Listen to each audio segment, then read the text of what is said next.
Welcome back to Breakfast Television. It's 7:24. If you are in a relationship right now, stop what you're doing. We've got some very important advice for you.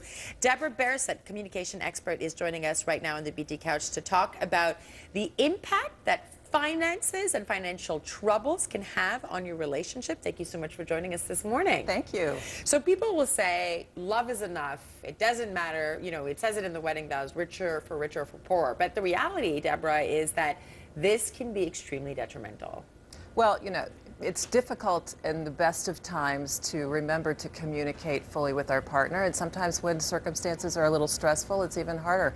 But when a couple works together in terms of really communicating openly and honestly, all kinds of things are possible. Because we have seen in the past, and I know this is from personal experience, friends have told me this, sometimes when there are financial strains, one partner will maybe hide something from another or not tell if they're spending too much. So communication is key, but also maybe having a plan ahead of time, maybe not waiting for things to go terribly wrong. Well, that would be great. I mean, one of the things that we teach in our programs is that the quality of your life is determined only 1% by what actually happens and 99% by how we respond to what happens. And when couples are facing some kind of stressor like financial difficulties in a tough economy, what happens is they don't just deal with what happens. We all add stories and meaning and conclusions to what happens, and then we act like what we made up is real, and that's where we get into trouble.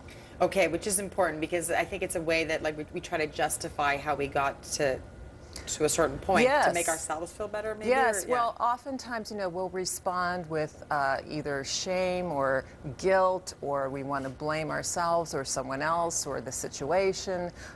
What's really powerful, and what we have people in our programs do, is a simple exercise that makes all the difference, where if you have the two people and you just sit down together and you say, okay, well, what are the actual facts, you know, instead of what we've made up. So perhaps one of you has been laid off, or maybe you have X fewer dollars in your savings than you did a year ago. Maybe you spent too much. Maybe you spent too much. But here's the point. It's what did we actually spend versus you're not good with money, or versus we're in huge financial trouble and we'll never recover. So I have to ask you, because talking about money is uncomfortable for most people, yes. Right? It is, though, a very important part of planning your life and making responsible decisions. How does one actually have this conversation?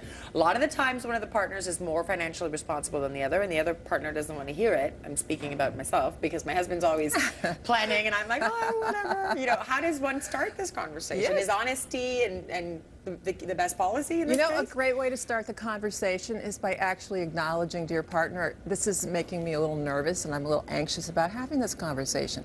And when you actually communicate that, suddenly things get real. Mm-hmm. And the other person can say, you know, I understand. Maybe you could even make a request and say, you know, I'm a little anxious about maybe you saying something about my spending.